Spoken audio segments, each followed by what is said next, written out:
One of the big stories coming out of the European notebook that was published on the website last week was the future of Mauro Icardi. So welcome back Julien and Gab Marcotti to the show. Gab, what's happening with him? Well, look, he's on loan at Paris Saint-Germain. He started brilliantly with, I think it was 17 goals in his first 19 games. Inter Milan were like, oh, great. This means that Paris Saint-Germain will pick up the option that they have to make his deal permanent, which is really important to Inter because obviously he spent a lot of money last summer on the likes of Lukaku and Barella and Sensi, and they were hoping to be able to sell Icardi to fund that. They couldn't sell him, but they agreed this deal where it's a fee. It's supposed to be, I think, between 70 and 80 million euros for the deal to become permanent to PSG. Now, given all the stuff that's going on at Paris Saint-Germain, the premature end of Ligue 1, the fact that he was less productive in the last couple months before the league ground to a halt, now they're slightly concerned that Paris Saint-Germain might not actually buy him outright, which means he'd be coming back to Milan, and so would Wanda. And that creates a problem, not just because he's on a very high wage, but obviously that would be a big hole in their finances. And that certainly makes them nervous. Jules, what are you hearing? Well, the situation has completely changed. Like Gab just said, back in February, the idea was very much for PSG to buy Icardi, to keep him. They were happy with him. And it was the perfect replacement for Edinson Cavani, who's out of contract in June. Now, with all the coronavirus crisis and everything, the loss of earnings for PSG with the season finished in France now, it's a very, very different story. They won't have the money to spend on Icardi and on the other players that they're targeting, especially in midfield and at the back.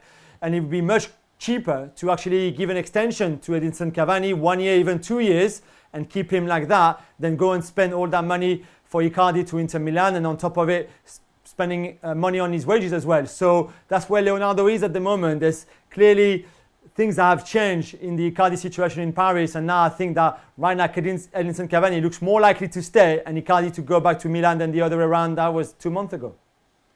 Meanwhile, staying in Paris, the front page of L'Equipe saying that PSG confident that Mbappé is going to sign a contract extension, Jules. Well, they're confident that he will stay for next season, stay this summer.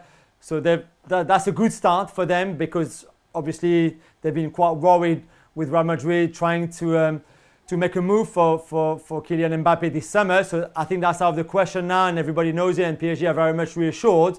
Yet his contract is still finishing in June 2022. So at some point they will need him to sign a new deal.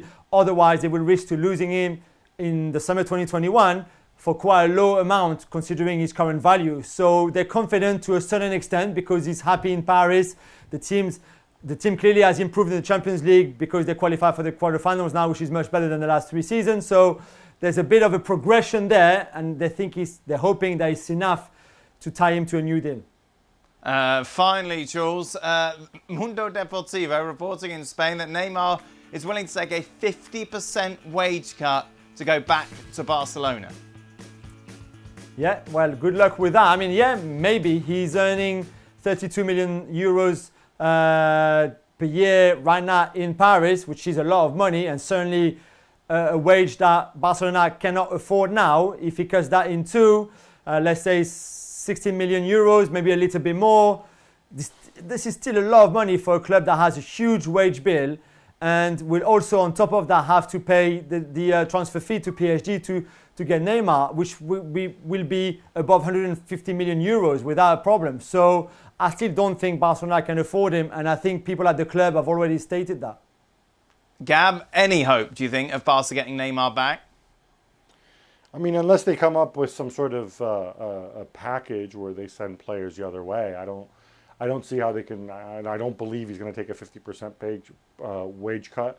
The only way that I think they could meet the demands in terms of transfer fees if they send players the other way. But when I say send players the other way, I don't mean Antoine Griezmann pushing 30.